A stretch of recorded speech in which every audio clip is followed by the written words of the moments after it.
তপতির cook হাউসে সবাইকে স্বাগত। আজ আমি বানাচ্ছি পেঁয়াজ রসুন ছাড়া একটা অন্য স্বাদের পনির।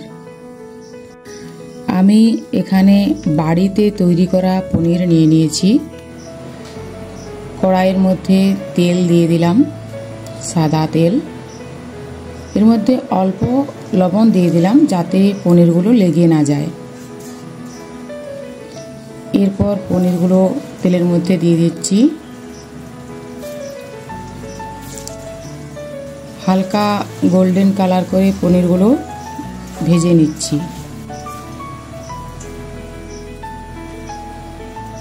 পনিরগুলো ভাজা হয়ে গেছে, এরপর তুলে নিচ্ছি।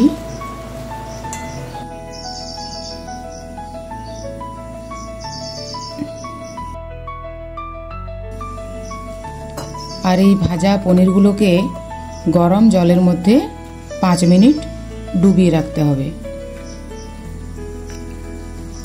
এদিকে মশলার জন্য আমি কয়েকটা কাজু, পোস্ত এগুলো প্রথমে একটু গ্রাইন্ডারে গুঁড়ো করে নিলাম।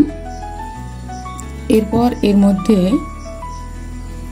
টমেটো, কাঁচা লঙ্কা, আদা সব দিয়ে দিচ্ছি।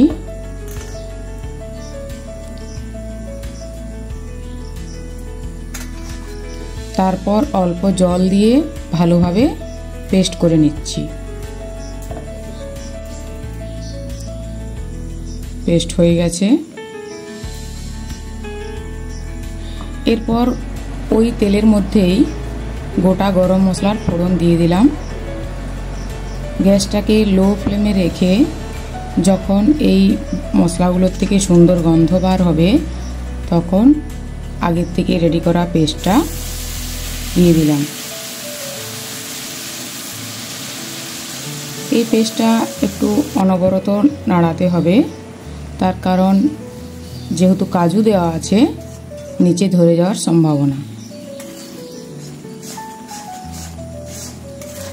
পেস্টটা থেকে যখন কাঁচা গন্ধটা একটু বার হয়ে যাবে তখন দিয়ে দিলাম কাশ্মীরি লঙ্কার গুঁড়ো। আবার ভালোভাবে এটা কষিয়ে নিচ্ছি। যখন এর থেকে তেল ছাড়তে শুরু করে দেবে তখন পরিমাণ মতো লবণ দিয়ে দিচ্ছি। আবার ভালোভাবে নাড়িয়ে নিচ্ছি।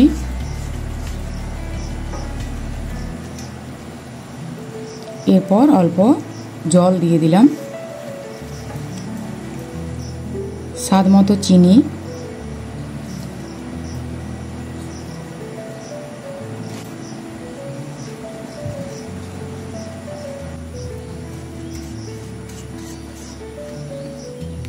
দেওয়ার পর জল থেকে তুলে রাখা পনিরগুলো দেখুন কতটা নরম তুলতুলে হয়েছে।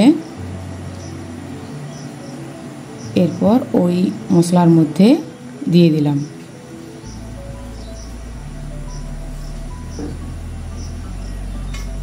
এরপর হালকা হাতে নেড়ে নিয়ে গ্যাসটা লো ফ্লেমে রেখে হালকা হাতে নেড়ে নিয়ে 2 মিনিট মতো ঢেকে রেখে দিলাম। খুব বেশি রাখলে কিন্তু নিচে ধরে যেতে পারে। ঢাকা খোলার পর দেখুন কালারটা কি সুন্দর হয়েছে।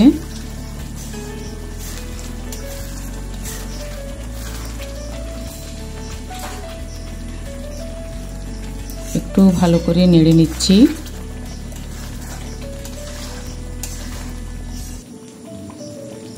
এরপর গরম করে ঠান্ডা করা দুধ দিয়ে দিলাম।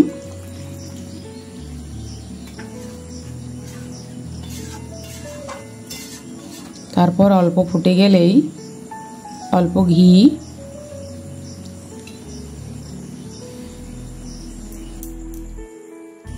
গরম মশলা,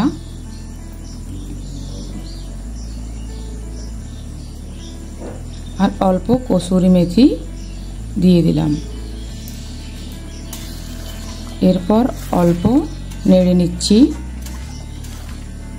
1 মিনিট মতো ফুটিয়ে নিচ্ছি। পুরোপুরি তৈরি হয়ে গেছে। এরপর রুটি, পরোটা, লুচি, রাইস ইত্যাদির সাথে গরম গরম পরিবেশন করুন। একবার বানিয়ে দেখার অনুরোধ রইল। ভিডিওটি ভালো লাগলে লাইক, কমেন্ট, শেয়ার করবেন। আর যারা আমার চ্যানেলে নতুন তাদের সাবস্ক্রাইব করার অনুরোধ রইল।